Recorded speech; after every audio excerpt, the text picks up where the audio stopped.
Hi, I'm Patrick Donahoe, and I'm the author of the book you just purchased, Heads I Win, Tails You Lose, a financial strategy to reignite the American dream. And I'm excited to take you on a pretty unique journey alongside me as I take you through every chapter of the book and give you, I would say, some things that you are not going to get by just reading the book or listening to it. I'll get into some stories, perhaps some different anecdotes associated with the examples that are given. Who knows what's going to happen? But I'm excited that you're here, and I am so grateful to you for purchasing the book, supporting me, and furthering your financial education.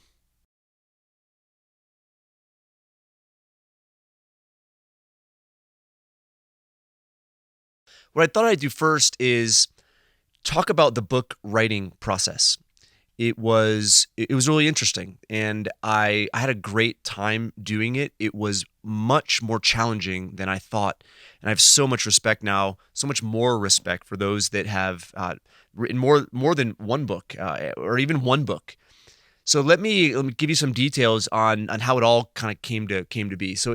This was the actual second attempt in writing a book. The first attempt happened several years ago, and I was encouraged by a business associate to write a book and tell my story. And at the time, I really didn't feel like I deserved to write a book. I didn't feel that I had any credibility, that my story was that significant.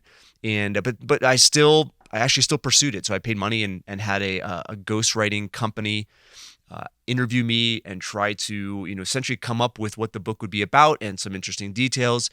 And so we started. It took probably 6 months or so, and it was a pretty good amount of time that I dedicated to it. And when I got the first draft, as I was reading it, I don't know. I had this feeling that it wasn't the right time, and it wasn't the content that I could be proud of.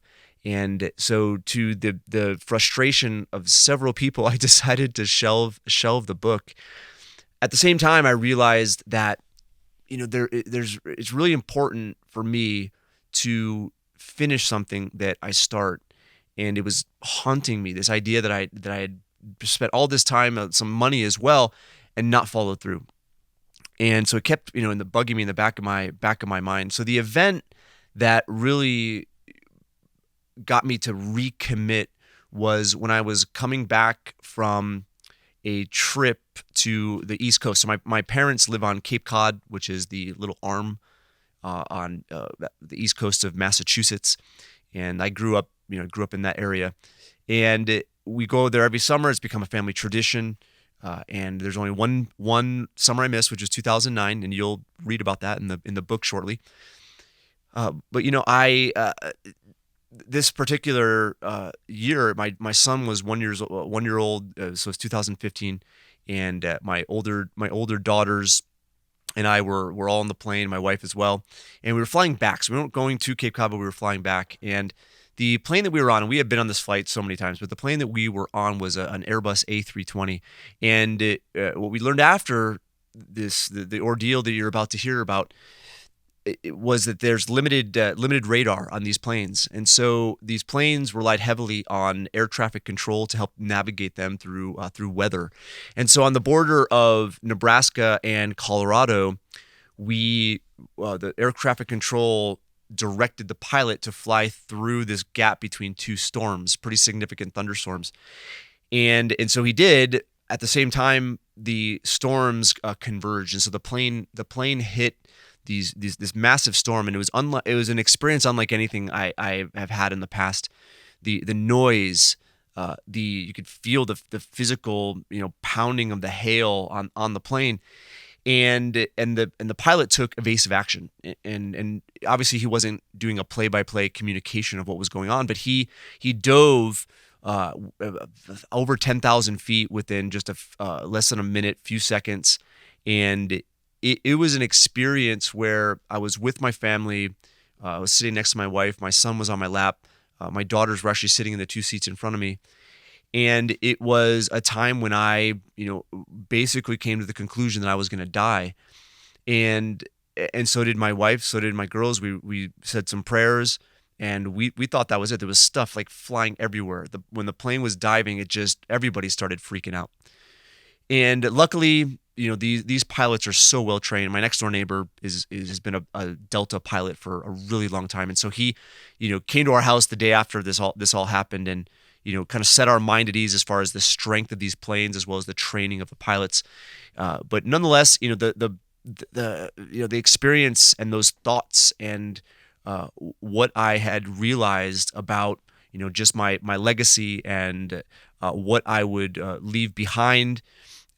I decided to recommit, and so I met with my estate planning attorney shortly after this ordeal, this experience, because one of the thoughts that went through my mind, again, this is somewhat odd, but when I was going through this experience and we were thinking about, wow, something's going to happen, we're going to pass away, and it was all of us together. And I had done my estate planning so that if something happened to me or something happened to my wife, Cynthia, that the kids would be taken care of. But I hadn't done anything, or there was kind of a void or a loop, like kind of a loophole where if something happened to all of us at the same time, then there wouldn't necessarily be the planning that I wanted in place. So I met with my attorney and we filled in that gap. But that's when I realized how driven and how compelled I was to tell my story and to put on paper the philosophy I had about money, about life, about what it was about. And that really is that's the nature of the book, especially the first couple of chapters. So I recommitted. The book writing process was pretty intense. It took the better part of 2 years, but I'm really proud of it, and I'm grateful for the just the experience of it all and how it helped me learn and how it helped me put on paper what I feel about financial strategy, what I feel about the American people and what we've been taught about money, and how most of it is not necessarily getting people what they want.